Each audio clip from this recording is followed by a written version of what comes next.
प्यारे बच्चों, क्या हाल चाल है? सब ठीक है? आस है कि तुसीं सारे घरें ठीक होवोगे ते तुहाडा काम थोड़ा जिहा सौखा करने वास्ते असीं कोशिश काफ़ी करी दी ते तुसीं भी प्रैक्टिस करिया करो वध तो वध, क्योंकि प्रैक्टिस तो बिना जिहड़ा है वो कुछ नहीं होना। मैथ तो बिल्कुल नहीं होना। अज असीं +2 का चैप्टर लैके आ रहे इंटैग्रल्स। ये चैप्टर जिहड़ा है बच्चों बहुत बड़ा है, मतलब derivative, integral, differential equations, application of derivative, application of integral, ये 60% पार्ट तो मैथ का थोड़ा यही है। मतलब इंटेग्रल जिहड़ा है बच्चों आना तुहानूं कद है। पहली गल तो कोई चीज़ औखी नहीं हुंदी, प्रैक्टिस नाल सब कुछ कर सकते। ये इंटैग्रल जिहड़ा है बच्चों तां ही समझ आना जद असीं सानूं डिफरेंशिएशन या डेरीवेटिव तुसीं करिया होवे। हुण ये तुहानूं पता होना भी किन्ना तुहानूं डेरीवेटिव आंदा है। जिहनूं डेरीवेटिव आंदा है उहदा फटाफट कर लेना। बड़ा है चैप्टर, मैं बिल्कुल स्टार्टिंग ते लग्या अज मैं बेसिक स्टार्ट करने ते इहदे काफ़ी लैक्चर मैनूं करने पैणे। तुसीं मेरा हर लैक्चर जिहड़ा है वो देखी जाना, जे चंगी तरह इहनूं समझना है ਤਾਂ ਤੁਸੀਂ ਨੂੰ ਚੰਗੀ ਤਰ੍ਹਾਂ ਦੇਖਣਾ ਹੈ। ਬਿਲਕੁਲ ਇਹ ਨਹੀਂ ਸੋਚਣਾ ਵੀ ਸਰ ਸਲੋ ਕਰ ਦੇ, ਕਿਉਂਕਿ ਬਿਲਕੁਲ ਜਦ ਤੱਕ ਦਿਮਾਗ 'ਚ ਨਹੀਂ ਬੈਠਣਾ ਇਹਨੇ ਤੁਹਾਨੂੰ ਉੱਤੇ ਹੀ ਘੁਮਾਈ ਜਾਣਾ। ਇਸ ਕਰਕੇ ਇਹਨੂੰ ਬੜੇ ਧਿਆਨ ਨਾਲ ਸਮਝਣ ਦੀ ਲੋੜ ਹੈ। ਦੇਖੋ ਹੁਣ ਮੈਂ ਸਟਾਰਟ ਕਰਦਾ। ਅਸੀਂ ਪਹਿਲੀਆਂ ਕਲਾਸਾਂ 'ਚ ਬੱਚਿਓ ਕਰਿਆ ਡੈਰੀਵੇਟਿਵ। ਅੱਛਾ, ਦੂਜੀ ਗੱਲ ਇਹ ਹੈ ਵੀ ਹੁਣ ਮੈਂ ਜਿੰਨਾ ਮਰਜ਼ੀ ਬੋਲੀ ਜਾਵਾਂ, ਕੰਮ ਦਾ ਤੁਸੀਂ ਕਰਨਾ ਪ੍ਰੈਕਟਿਸ। ਸਭ ਤੋਂ ਹੀ ਸਕਸੈਸ ਦੀ ਕੀ ਜਿਹੜੀ ਹੈ ਉਹ ਤਾਂ ਇਹੀ ਹੈ, ਪ੍ਰੈਕਟਿਸ ਹੈ। ਹੁਣ ਅਸੀਂ ਮੰਨ ਲਓ ਤੁਹਾਨੂੰ ਕਹਿੰਦੇ ਵੀ ਸਾਈਕਲ ਚਲਾਉਣਾ ਬੱਚਿਓ, ਕਾਠੀ ਪਰ ਬੈਠ ਜਾਓ, ਹੈਂਡਲ ਫੜ ਲਓ, ਪੈਡਲਾਂ ਪਰ ਧਿਆਨ ਰੱਖੋ, ਆਹ ਕਰੋ, ਸਾਹਮਣੇ ਦੇਖੋ। ਇੱਦਾਂ ਕਰਦੇ ਕਰਦੇ ਤਾਂ ਨਹੀਂ ਕੁਝ ਵੀ ਬਣਨਾ। ਜਾਂ ਤੁਹਾਡੇ ਨੇ ਸਾਈਕਲ ਤੁਸੀਂ ਚੱਕਣਾ, ਆਪ ਉੱਪਰ ਬੈਠਣਾ, ਇੱਕ ਅੱਧੀ ਵਾਰ ਡਿੱਗੋਗੇ, ਇੱਕ ਅੱਧੀ ਦੋਵਾਂ ਦੇ ਗੁਆਂਢੀਆਂ ਦੇ ਗੋਡੇ ਭੰਨੂਗੇ। ਹੌਲੀ ਹੌਲੀ ਜਿਹੜਾ ਹੈ ਤੁਹਾਨੂੰ ਪ੍ਰੈਕਟਿਸ ਹੋਣੀ ਆਪਣੇ ਆਪ। ਫਿਰ ਤੁਹਾਨੂੰ ਦੱਸਣ ਦੀ ਲੋੜ ਨਹੀਂ ਪੈਣੀ ਵੀ ਤੁਸੀਂ ਹੈਂਡਲ ਫੜਨਾ ਕਿ ਪੈਡਲ ਫੜਨਾ। ਉਹੀ ਇਹਦੇ 'ਚ ਮੈਥ ਵਿੱਚ ਕੰਮ ਆਉਂਦਾ ਬੱਚਿਓ। ਤੁਹਾਨੂੰ ਦੱਸਣ ਦੀ ਲੋੜ ਨਹੀਂ ਪੈਣੀ ਵੀ ਇੰਟੈਗਰਲ ਕਿੱਧਰ ਨੂੰ ਜਾਣਾ, ਕਿੱਦਾਂ ਜਾਣਾ। ਤੁਸੀਂ ਸਵਾਲ ਆਪਣੇ ਨਾ ਕਰਨ, ਉਹ ਤੁਹਾਡੇ ਅੰਦਰ ਅੰਦਰ ਆਪਣੇ ਆਪ ਡਿਵੈਲਪਮੈਂਟ ਹੋਣ ਲੱਗ ਪੈਣੀ। ਤਾਂ ਬਾਰ-ਬਾਰ ਤੁਹਾਨੂੰ ਕਹਿੰਦੇ ਵੀ ਪ੍ਰੈਕਟਿਸ ਕਰਿਆ ਕਰੋ। ਅਸੀਂ ਤਾਂ ਇੱਕ ਰਾਹ ਦੱਸਣ ਵਾਲੇ ਹੈ, ਬਾਕੀ ਪ੍ਰੈਕਟਿਸ ਤੁਸੀਂ ਕਰਨੀ। ਹੁਣ ਬੱਚਿਓ ਮੈਂ ਗੱਲ ਕਰਦਾ ਤਾ ਵੀ ਹਰ ਇੱਕ ਜਿੱਦਾਂ ਮੈਥ ਵਿੱਚ ਪਲੱਸ ਦਾ ਉਲਟ ਜਿਹੜਾ ਹੈ ਉਹ ਮਾਈਨਸ ਹੈ, ਤੇ ਮਾਈਨਸ ਦਾ ਉਲਟ ਪਲੱਸ ਹੈ। ਇੱਦਾਂ ਡਿਵੀਜ਼ਨ ਦਾ ਉਲਟ ਮਲਟੀਪਲੀਕੇਸ਼ਨ ਹੈ, ਮਲਟੀਪਲੀਕੇਸ਼ਨ ਦਾ ਉਲਟ ਜਿਹੜਾ ਹੈ ਉਹ ਡਿਵੀਜ਼ਨ ਹੈ। ਇਸੇ ਤਰ੍ਹਾਂ ਜਿਹੜਾ ਇੰਟੈਗਰਲ ਹੈ ਬੱਚਿਓ ਇਹ ਡੈਰੀਵੇਟਿਵ ਦਾ ਰਿਵਰਸ ਪ੍ਰੋਸੈਸ ਹੈ, ਰਿਵਰਸ ਉਲਟ ਹੈ ਇਹ। ਇਸ ਕਰਕੇ ਜੇ ਡੈਰੀਵੇਟਿਵ ਆਉਂਦਾ ਹੋਵੇ ਫਿਰ ਤੁਹਾਨੂੰ ਸੌਖਾ ਹੈ। ਦੇਖੋ ਹੁਣ ਮੈਂ ਪਿਛਲੀ ਕਲਾਸ ਤੋਂ ਮੈਂ ਪਿਛਲੇ ਚੈਪਟਰ 'ਚ ਲੈ ਜਾਂਦਾ। ਮੰਨ ਲਓ ਮੇਰੇ ਕੋਲ ਹੈਗਾ ਸਾਡੇ ਕੋਲ x⁴, ਮੈਂ ਇਹਦਾ ਲੱਗਿਆ ਡੈਰੀਵੇਟਿਵ ਲੈਣ। ਆਉਂਦਾ ਹੋਣਾ ਤੁਹਾਨੂੰ ਸਾਰਿਆਂ ਨੂੰ, ਕਿਆ ਹੋਣਾ 4 ਨੂੰ ਮੂਹਰੇ ਲੱਗਣਾ, ਪਾਵਰ 1 ਘੱਟ ਜਾਣੀ, 4x⁴ ਆ ਗਿਆ ਡੈਰੀਵੇਟਿਵ, ਤੁਹਾਨੂੰ ਸਾਰਿਆਂ ਨੂੰ ਪਤਾ ਹੈ। ਠੀਕ ਹੈ, ਹੁਣ ਉਲਟ ਪ੍ਰੋਸੈਸ ਜੇ ਅਸੀਂ ਕਰਨਾ ਹੋਇਆ ਉਹ ਤੁਹਾਨੂੰ ਮੈਂ ਦੱਸਦਾ। ਇੱਥੇ ਮੈਂ ਤੁਹਾਨੂੰ ਕਿਹਾ ਕਿਹਾ ਤਾਂ ਵੀ ਤੁਸੀਂ ਦਾ ਡੈਰੀਵੇਟਿਵ ਕੱਢੋ, ਤੁਸੀਂ ਕੱਢ ਲਿਆ ਇਹ। ਹੁਣ ਜੇ ਮੈਂ ਤੁਹਾਨੂੰ ਇੱਥੇ ਆ ਕੇ ਸਵਾਲ ਪਾਵਾਂ ਵੀ ਇਹ ਕਾਹਦਾ ਡੈਰੀਵੇਟਿਵ ਹੈ, ਆਹ ਸਵਾਲ ਤੁਹਾਨੂੰ ਮੈਂ ਪਾਇਆ ਵੀ x⁴ the x⁴ the find the derivative of this, ਤੁਸੀਂ ਆਹ ਕੱਢਦਾ ਆਨਸਰ। ਹੁਣ ਮੈਂ ਸਵਾਲ ਤੁਹਾਨੂੰ ਹੋਰ ਪਾਤਾ ਵੀ which is the term whose derivative is this, ਵੀ ਉਹ ਕਿਹੜੀ ਰਕਮ ਹੈ ਜਿਸ ਦਾ ਇਹ ਡੈਰੀਵੇਟਿਵ ਹੈ। ਤੁਸੀਂ ਹੁਣ ਦੇਖ ਕੇ ਦੱਸ ਦਿਓ ਵੀ ਇਹਦਾ ਡੈਰੀਵੇਟਿਵ ਹੈ। ਇੱਧਰੋਂ ਜਦ ਇੱਧਰ ਨੂੰ ਜਾਣਾ, ਆਹ ਤਾਂ ਡੈਰੀਵੇਟਿਵ ਕੱਢਿਆ, ਜਦ ਇੱਧਰੋਂ ਇੱਧਰ ਨੂੰ ਜਾਣਾ ਉਹਨੂੰ ਹੀ ਅਸੀਂ ਇੰਟੈਗ੍ਰੇਸ਼ਨ ਕਹਿੰਦੇ, ਉਹਨੂੰ ਹੀ ਇੰਟੈਗਰਲ ਕਹਿੰਦੇ। ਉਹੀ ਸਾਡਾ ਇੰਟੈਗਰਲ ਵਾਲਾ ਜਿਹੜਾ ਕੰਮ ਕਰਨਾ। ਇਹਦੇ 'ਚ ਅਸੀਂ ਕਿਆ ਕਰਦੇ ਤੇ ਪਾਵਰ ਜਿਹੜੀ ਆ ਬੱਚਿਓ ਮੂਹਰੇ ਚੱਲ ਜਾਂਦੀ ਸੀ, ਗੁਣਾ ਹੋ ਜਾਂਦੀ ਸੀ, ਤੇ ਇੱਕ ਜਿਹੜੀ ਆ ਉਹ ਚੋਕ ਘਟ ਜਾਂਦਾ ਵਾ। ਮਤਲਬ ਜੇ ਅਸੀਂ ਫਾਰਮੂਲੇ ਵਾਂਗ ਕਰੀਏ ਨੂੰ x⁴n ਨੂੰ, ਤਾਂ n ਮੂਹਰੇ ਚੱਲ ਜਾਂਦੀ ਸੀ ਡੈਰੀਵੇਟਿਵ 'ਚ, x⁴n-1 ਤੇ ਪਾਵਰ ਮਲਟੀਪਲਾਈ ਕਰ ਦੋ ਔਰ ਪਾਵਰ ਵਿੱਚੋਂ ਇੱਕ ਘਟਾ ਦੋ। ਇਹ ਤਾਂ ਸਾਡਾ ਡੈਰੀਵੇਟਿਵ। ਇਸ ਤੋਂ ਉਲਟ ਕਿਆ ਚੀਜ਼ ਹੈ? ਹੁਣ ਤੁਹਾਨੂੰ ਸਾਰਿਆਂ ਨੂੰ ਪਤਾ ਵੀ 100 ਕਿਹਦਾ ਸਕੁਅਰ ਹੈ? 10 ਦਾ। 64 ਕਿਹਦਾ ਸਕੁਅਰ ਹੈ? 8 ਦਾ। 81 ਕਿਹਦਾ ਸਕੁਅਰ ਹੈ? 9 ਦਾ। ਇਹਦਾ ਮਤਲਬ ਇਹਦਾ ਸਕੁਅਰ ਰੂਟ ਕਿਆ ਹੋਇਆ? 9। ਵੀ ਕਿਹਦੋਂ ਬਣਿਆ ਇਹ? ਉਲਟ ਪ੍ਰੋਸੈਸ। ਉਹੀ ਚੀਜ਼ ਇੱਥੇ ਇਹ ਕਿਹਦੋਂ ਬਣਿਆ? 8 ਤੋਂ। ਇਹ ਕਿਹਦੋਂ ਬਣਿਆ? 10 ਤੋਂ। यानी कि ये स्केयर रूट हो गए, इन्हों का स्केयर ये हो गया। इतना ही इहदा है डेरीवेटिव है, इहदा है इंटैग्रेशन है x की पावर 4। वो मैं तुहानूं दसदा डेरीवेटिव च असीं क्या करिया, क्योंकि मैं बिल्कुल बेस ते चलना, ये ना समझो भी सर थोड़े हौली लगे, इस जिहड़ा चैप्टर है बिल्कुल हौली कर होना, नहीं थोड़ा पल्ले कख नहीं पैना, क्योंकि चैप्टर 3 चैप्टर 4 ही ना क्लीयर होने। डिफरेंशियल इक्वेशन आना अगला, एप्लीकेशन ऑफ डेरीवेटिव आना, ठीक है। इस करके तुसीं ध्यान रखना बच्चों।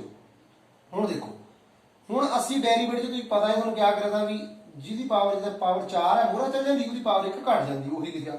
जब असीं उल्ट प्रोसैस करते फिर असीं क्या करना, पावर पहला जोड़ दो सारा कुछ, असीं क्या करिया गुणा करी पावर घटाई, इनू उल्ट बोल लीजिए, पावर जोड़ो भाग करो, गुणा करो पावर घटाओ, पावर जोड़ो भाग करो, उल्ट नहीं होगी गल है, बिल्कुल वही गल है। हुण जिद्दां मैं देखा भी जे असीं इहदा इंटैग्रेशन लेना होया ना, इहदा डेरीवेटिव हो गया, जे इहदा इंटैग्रेशन लेना होया, पहले तो इंटैग्रेशन का मैं निशान दस दवा, आ एस नूं लंबा करदा वा, खिंचदा वा, ये निशान है इंटैग्रेशन का। जे हुण असीं एक्स बार एन इत्थे डी एक्स हुंदा नाल लिखा भी विद रिस्पेक्ट टू एक्स लेना, तो क्या करना बच्चों, इहदी पावर है ना जिहड़ी, एक जोड़ दो, सिंपल भाषा, थल्ले एच गुणा करी च भाग कर दो। इन्ना कुछ याद नहीं भी रहा, सॉरी जिहड़ी पावर बनी ना उहदे नाल भाग कर देना, आ है साडे कोल, तुसीं देख लो हुण इत्थे मैं करके दस तुहानूं, एक्स की पावर 4 है, आ साडे कोल आंसर आया, ये आ गया इसका डेरीवेटिव। मैं हूँ 4 एक्स की पावर 3 का इंटैग्रेशन लेना चाहता, ठीक है। क्या करा, पहला पावर जोड़ देवा, 3 1 4, फिर जी हैगी उन्हें डिवाइड कर दो, जिनी पावर जुड़ी 4 एक्स की पावर 4 बटा 4, 4 ना 4 कट गए, एक्स की पावर 4 नहीं आ गया। देखो इहदा जब मैं इंटैग्रेशन लिया मुड़का वही आ गया, किसी का डेरीवेटिव लो, डेरीवेटिव का फिर इंटैग्रेशन लो, मुड़का वही अखर आ जाना। इत्थे तो पता लग गया सानू भी ये रिवर्स है। तुसीं हुण सिंपल भाषा कहती इन्ना डिटेल जाने की भी लोड़ नहीं, मैं थोड़ा थोड़ी फीलिंग जी आवा, मैं तां दस्सिया है। क्या करिया बच्चों असीं ते जिहदा भी असीं इंटैग्रेशन लेना उहनूं असीं क्या करना, उसकी पावर 1 जोड़ देनी ते डिवाइड कर देना सी उहदे नाल। इहदा बिल्कुल बेसिक गल है, हले च गल्लां काफ़ी है, वो तुहानूं मैं दस्सणीआं। हुण इंटैग्रेशन जिहड़ा है बच्चों दो तरह का हुंदा, एक तां हुंदा इंडेफिनिट, इंडेफिनिट, ठीक है, एक होता डेफिनेट। ये पढ़ना है पहले स्टार्टिंग में पता लग जाता। इंडेफिनेट और डेफिनेट का मतलब जिदा हम असी आ चीज लिखी, इतना मान लो एक्स की पावर 4 है डी एक्स, इनू असी इनडेफिनेट कहना। दसदा मैं तुहानूं क्या गल, जे हुण मैं यही चीज इत्थे लिख देवां, इत्थे मतलब कुछ भी लिखता सी ए या बी या 2 3 लिखता, कुछ भी लिखता अंक इत्थे, हुण इत्थे लिमिट लातियां असी भई इत्थों लैके इत्थे तक जिहड़ा है ये इंटैग्रेट करना असी, इनू लोअर लिमिट बोलते, इनू अपर लिमिट बोलते। लोअर लिमिट लोअर, ये होगी अपर,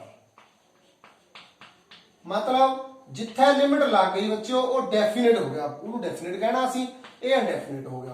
पहले तो ये जान पछाण होनी चाहिए, आ तो असीं बाद चों करना, मेन है ना दो इंटैग्रल ने, दो चीज़ां तुहाडीआं इंटैग्रल। हुण ये तुहानूं स्टार्टिंग होगी, एक गल जिहड़ी है खास वो देखो, क्योंकि सवाल तो असीं अगले देखते हैं जी हो गया तो ठीक है, नहीं तो अगले लैक्चर च मैं करना, असीं बिल्कुल स्लो चलना। हुण देखो असीं इत्थे सवाल एक करिआ दा तुहाडा भी एक्स की पावर 4 इहदा डेरीवेटिव 4 एक्स की पावर 3 का, फिर जे 4 एक्स की पावर 3 का असीं इंटैग्रेशन लिया तो वह आ गया था मुड़ के। अच्छा देखो मैं हुण इहदा इंटैग्रेशन लिया 4 एक्स की पावर 3 का इंटैग्रेशन, ठीक है, तो ये जो कॉन्स्टेंट का बाहर चल जाना होंगे, क्या बनना, क्या दस्या तुहानूं मैं, एक पावर जोड़ दो, 3 4 होना, थोड़ा छोड़ कर 4 नाल डिवाइड कर दो, आ 4 4 कट जाने, इहदा पावर आना एक्स की पावर 4, ठीक है। इहदा मतलब यह होया भी जद असीं इहदा इंटैग्रेशन लिया तो मुड़का वही अखर आ गया साडे कोल डेरीवेटिव, ठीक है। हुण बच्चों जद देखो जे मैं इहदा देखो ਇਹਦਾ मैं ਹੁਣ डेरीवेटिव लवां, कितना आऊंगा डेरीवेटिव 4 एक्स की पावर 3, आधा का होना 0, ਇਹਦਾ डेरीवेटिव भी यही, ਇਹਦਾ डेरीवेटिव भी यही, मतलब आ होया साडे कोल ਇਹਦਾ ਡੈਰੀਵੇਟਿਵ ਵੀ ਇਹੀ, ਕਿਉਂਕਿ ਆ ਕਾਂਸਟੈਂਟ ਹੈਗਾ 0, ਕੁਝ ਵੀ ਰਕਮ ਹੋਵੇ मतलब बटिया च है तो क्या होना 4x बराबर 3, ये भी डेरीवेटिव खत्म। मतलब हुण इस रकम का डेरीवेटिव भी यही आ गया, ਇਹਦਾ भी यही आ गया। आ देखो सारा का सेम आ गया, रकम आधा अलग है, आ अलग है, अलग है, अलग है, पर डेरीवेटिव सारा का सेम आ गया। काहदे क्योंकि जी कांस्टेंट रकम थी ਉਹਦਾ डेरीवेटिव क्या होना 0, जो मर्जी होवे। फिर जब असं इंटैग्रेशन लेना, मतलब हमने ਇਹਦਾ इंटैग्रेशन लेना, वो तो आना आ होना ही नहीं उत्थे 5। देखो उन्होंने ना इंटैग्रेशन लिया, आ गया x बराबर 4, ठीक है। जब मैं इंटैग्रेशन लिया फिर भी वही आया, ਇਹਦਾ इंटैग्रेशन लेगा आ ही आ गया x बराबर 4, आ 5 कितने हो गए, फिर ਇਹਦਾ इंटैग्रेशन लिया आ जाना, पर 100 हैगा तो पहला नाल रिवर्स प्रोसेस है ना, वो डेरीवेटिव तो इंटैग्रेशन बनया, इंटैग्रेशन तो डेरीवेटिव। हुण जद असीं डेरीवेटिव लिया था साडे कोल 5 ते वो खत्म हो गए, आ गया साडे कोल। ਇਹਦਾ ਡੈਰੀਵੇਟਿਵ ਲਿਆ 100 ਤੇ ਖਤਮ ਹੋ ਗਏ, 2/3 ਤੇ ਖਤਮ ਹੋ ਗਏ। ਪਰ ਜਦ ਮੁੜ ਕੇ ਜਾਣਾ ਸਾਨੂੰ ਇਹ ਨਹੀਂ ਪਤਾ ਵੀ ਕੌਣ ਦਾ ਕਿਆ ਖਤਮ ਹੋ ਗਿਆ। ਜਦ ਅਸੀਂ ਇੰਟੈਗ੍ਰੇਸ਼ਨ ਲੈਣਾ ਇਹਦਾ ਤਾਂ ਮੁੜ ਕੇ ਜਦ ਇੰਟੈਗ੍ਰੇਸ਼ਨ ਨੂੰ ਜਾਣਾ ਤਾਂ ਉੱਥੇ ਜਿਹੜਾ ਬੱਚਿਓ ਇਹ ਖਾਸ ਗੱਲ ਹੈ ਵੀ ਕੁਛ ਨਾ ਕੁਛ ਹੈਗਾ ਤਾਂ ਉਹ ਖਤਮ ਹੋ ਗਿਆ ਹੋਣਾ, ਅਸੀਂ ਮੰਨਣਾ ਇਦਾਂ ਵੀ ਉਹ ਹੁਣ ਸਾਨੂੰ ਪਤਾ ਤਾਂ ਹੈ ਨਹੀਂ ਵੀ ਜਦ ਅਸੀਂ ਦਾ ਡੈਰੀਵੇਟਿਵ ਲਿਆ ਉਹ ਕਨਸਟੈਂਟ ਖਤਮ ਹੋ ਗਿਆ, ਕਿਹੜਾ ਦਾ ਕਨਸਟੈਂਟ ਉਹ ਨਹੀਂ ਸਾਨੂੰ ਪਤਾ। फिर इंटैग्रेशन लैन वेले क्या करते इंटैग्रेशन लैन वेले बच्चों, जिदा हम मैं x की पावर 4 का इंटैग्रेशन लेना तो मैं बच्चों क्या करना, ये जिदा 4x की पावर 3 का लेना, ठीक है, 4 बाहर आ गए, 4x की पावर 3 का इंटैग्रेशन लेना, ठीक है। क्या करना सी इसकी पावर का जोड़नी हुई है, पर नाल एक कांस्टेंट रख देनी c, आ चीज चेता रखनी।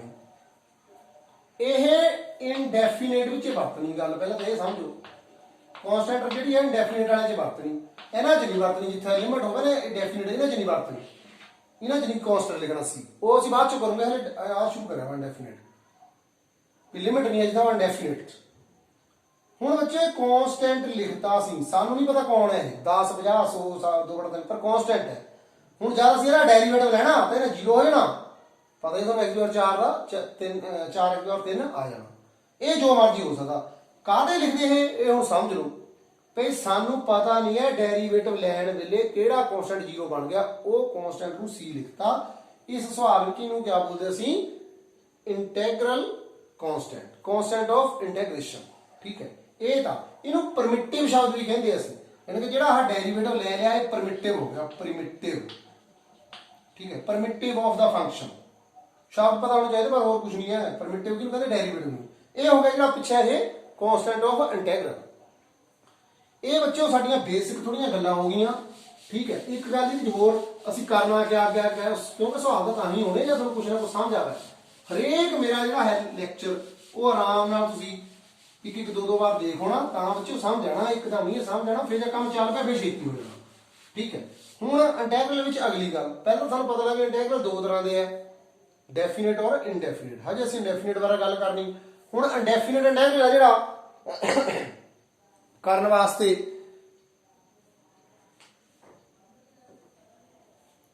साडे कोल जिहड़ा असीं इंटैग्रल करना ना बच्चों, ये असीं सोचना है सवाल नूं किद्दां सोचना, ठीक है। ये साडे कोल कई गल्लां है। सब तो पहला तां बाई सबस्टिट्यूशन, भी कोई ना कोई सानूं सबस्टिट्यूट करनी पैंदी रकम, बाई सबस्टिट्यूट या सबस्टिट्यूशन कहते। दूआ है बाई पार्शियल या पार्शियल फ्रैक्शन कह सकते हैं, बाई पार्ट्स कह दो, चाहे दो है जो मर्जी पहला लिख लो, बाई पार्ट्स कई दो फंक्शन बन देना पहला, ये हम दसदा मैं। तीजा असीं क्या करना बच्चों, तीजा जिहड़ा है साडे कोल जाना सारी इंटैग्रल जिहड़ी इन्हां पर डिपेंड है, यानी कोई सवाल सानूं कोई रकम दित्ती होनी ना, ਉਹਨੂੰ ਅਸੀਂ ਕਿੱਦਾਂ ਸੋਲਵ ਕਰਨਾ, ਉਹ 'ਚ ਪਹਿਲਾਂ ਦੇਖਣਾ ਵੀ ਕੋਈ ਸਬਸਟੀਟਿਊਟ ਤਾਂ ਨਹੀਂ ਹੁੰਦਾ, ਵੀ ਉਹਦੇ ਪਾਰਟਸ ਤਾਂ ਨਹੀਂ ਹੁੰਦੇ, ਅਸੀਂ ਆਪਣੇ ਆਪ ਨੂੰ ਕੁਐਸਚਨ ਪੁੱਛਣੇ, ਫਿਰ ਉਹਦਾ ਪਾਰਸ਼ੀਅਲ ਫ੍ਰੈਕਸ਼ਨ ਤਾਂ ਨਹੀਂ ਹੁੰਦੇ। ਫਿਰ ਇਹ ਸਵਾਲ ਦੇਖ ਕੇ ਜਾਂ ਪ੍ਰੈਕਟਿਸ ਕਰਨੀ ਤੁਹਾਨੂੰ ਆਪਣੇ ਆਪ ਪਤਾ ਲੱਗਣਾ ਵੀ ਕਿਹਦਾ ਪਾਰਸ਼ੀਅਲ ਫ੍ਰੈਕਸ਼ਨ ਕਰਨਾ, ਕਿਹਦਾ ਪਾਰਟਸ ਕਰਨੇ, ਕਿਹਦੇ ਸਬਸਟੀਟਿਊਟ। ਇਹਦਾ 3 ਮੇਨ ਹੈ, ਪਰ ਇਹਨਾਂ ਤਿੰਨਾਂ ਦੇ ਬਿਨਾਂ ਵੀ ਇੱਕ ਜਨਰਲ ਹੁੰਦਾ, ਉਹਨੂੰ ਜਨਰਲ ਕਹਿੰਦੇ, ਸਮਝ ਲਓ। ਇਹ ਨੰਬਰ ਜਿਵੇਂ ਲਿਖਣਾ ਇਹਦਾ ਉਦੋਂ ਹੀ ਸਮਝ ਲਓ। ਇਹਦਾ 3 ਟਾਈਪ ਦੇ ਹੁੰਦੇ ਹੁੰਦਾ, ਜਨਰਲ ਜਿਹੜੇ ਸਪੈਸ਼ਲ ਜਿਹੇ ਹੁੰਦੇ, ਥੋੜੇ ਸਵਾਲ ਸਪੈਸ਼ਲ ਹੁੰਦੇ, ਉਹ 15-20 ਸਵਾਲ ਜਿਹੜੇ ਮੇਨ ਐਗਜ਼ਾਮੀਨੇਸ਼ਨ ਬਾਰ-ਬਾਰ ਆਉਂਦੇ ਸੀ ਉਹੀ ਕਰਨੇ, ਉਹ 'ਚ ਸਾਨੂੰ ਸਾਰਾ ਕੁਝ ਪਤਾ ਲੱਗ ਜਾਣਾ।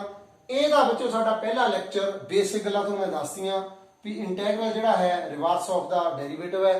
ਹੁਣ ਤੁਸੀਂ ਅਗਲੇ ਲੈਕਚਰ ਮੇਰਾ ਸੁਣਨ ਤੋਂ ਪਹਿਲਾਂ ਡੈਰੀਵੇਟਿਵ ਜ਼ਰੂਰ ਯਾਦ ਕਰਿਓ ਵੀ sin x ਦਾ ਡੈਰੀਵੇਟਿਵ ਕੀ ਹੈ ਬੱਚਿਓ, cos x। ਠੀਕ ਹੈ, cos x ਦਾ ਡੈਰੀਵੇਟਿਵ ਕੀ ਹੈ -sin x। ਇਹਦਾ tan ਇਨਵਰਸ ਦਾ 1/1 + x² ਡੈਰੀਵੇਟਿਵ ਦੀ ਗੱਲ ਕਰਦਾ ਮੈਂ। log x ਦਾ ਡੈਰੀਵੇਟਿਵ 1/x। ਇਦਾਂ ਦੇ ਡੈਰੀਵੇਟਿਵ ਯਾਦ ਕਰੋ ਤੁਸੀਂ ਤਾਂ ਕਿ ਜਦ ਇੰਟੈਗਰਲ ਕੱਢਣਾ ਤਾਂ ਤੁਹਾਨੂੰ ਚੇਤਾ ਆ ਜਾ। ਠੀਕ ਹੈ, ਰਿਵਰਸ ਪ੍ਰੋਸੈਸ ਹੈ ਇਹ। ਜਦ ਤੱਕ ਸਾਨੂੰ ਡੈਰੀਵੇਟਿਵ ਨਹੀਂ ਆਣਾ ਇਹ ਸਾਨੂੰ ਸਮਝ ਨਹੀਂ ਆਣਾ। ਸਟਾਰਟਿੰਗ ਕਿਆ ਹੋਈ ਵੀ ਇੰਟੈਗਰਲ ਦੋ ਤਰ੍ਹਾਂ ਦੇ ਹੈ, ਡੈਫੀਨੇਟ ਔਰ ਇਨਡੈਫੀਨੇਟ। ਜਿਨ੍ਹਾਂ 'ਚ ਲਿਮਿਟ ਲੱਗੀ ਹੁੰਦੀ ਉਹ ਡੈਫੀਨੇਟ, ਜਿਨ੍ਹਾਂ 'ਚ ਲਿਮਿਟ ਨਹੀਂ ਲੱਗੀ ਹੁੰਦੀ ਇਨਡੈਫੀਨੇਟ। ਅਸੀਂ ਹਲੇ ਇਨਡੈਫੀਨੇਟ ਸ਼ੁਰੂ ਕਰਨਾ ਪਹਿਲਾਂ। ਉਹਦੇ ਵਿੱਚ 3 ਰੂਲ ਹੈ। ਸਬਸਟੀਟਿਊਟ ਯਾਨੀ ਕਿ ਕੋਈ ਚੀਜ਼ ਦੀ ਕੀਮਤ ਭਰਨੀ, ਬਾਈ ਪਾਰਟਸ ਉਹਦੇ ਦੋ ਟੋਟੇ ਕਰ ਲੈਣੇ, ਪਾਰਸ਼ੀਅਲ ਫ੍ਰੈਕਸ਼ਨ ਯਾਨੀ ਕਿ ਉਹਦਾ ਗੁਣ ਖੰਡ ਕਰ ਲੈਣੇ ਚੀਜ਼ ਦੇ। ਇਹ 3 ਚੀਜ਼ਾਂ ਦੇ ਉੱਪਰ ਜੇ ਸਵਾਲ ਸਾਨੂੰ ਕੋਈ ਰਕਮ ਹੋਣੀ ਨਾ ਤੁਹਾਨੂੰ ਦੇਖ ਕੇ ਪਤਾ ਲੱਗਣਾ ਵੀ ਇਹਨਾਂ 'ਚੋਂ ਕਿਆ ਕਰਨਾ। ਉਹ ਹਲੇ ਨਹੀਂ ਪਤਾ ਲੱਗਣਾ। ਜਾਂ ਮੈਂ ਇੱਕ ਦੋ ਸਵਾਲ ਕਰਾਣੇ ਤੁਹਾਨੂੰ ਆਪਣੇ ਆਪ ਸਮਝ ਆਉਣਾ ਆਪਣੀ ਵੀ ਪੈਡਲ ਪਰ ਪੈਰ ਰੱਖਣਾ ਪਹਿਲਾਂ ਕਿ ਹੈਂਡਲ ਦੇਖਣਾ ਪਹਿਲਾਂ ਕਿ ਸਾਈਕਲ ਨੂੰ ਦੇਖਣਾ ਕਿ ਸਾਹਮਣੇ ਦੇਖਣਾ। ਇਹ ਗੱਲਾਂ ਤਾਂ ਹੀ ਹੋਣਾ ਜਦ ਤੁਸੀਂ ਸਾਈਕਲ ਆਪਣੇ ਹੱਥ 'ਚ ਫੜਨਾ। ਮਤਲਬ ਕਾਪੀ ਪੈਨ ਜਦ ਫੜਨਾ ਕਰਕੇ ਦੇਖਣੇ। ਇਹ ਲੈਕਚਰ ਨੂੰ ਚੰਗੀ ਤਰ੍ਹਾਂ ਪੜ੍ਹਿਓ। ਵਧੀਆ ਲੱਗਿਆ ਤਾਂ ਸਬਸਕ੍ਰਾਈਬ ਕਰ ਦਿਓ ਤੇ ਮੇਰੀ ਅਗਲੀ ਵੀਡੀਓ ਵੀ ਦੇਖ ਲਿਓ। ਨਾ ਵਧੀਆ ਲੱਗਿਆ ਫਿਰ ਤਾਂ ਕਿਆ ਕਹਿ ਸਕਦੇ। Thank you.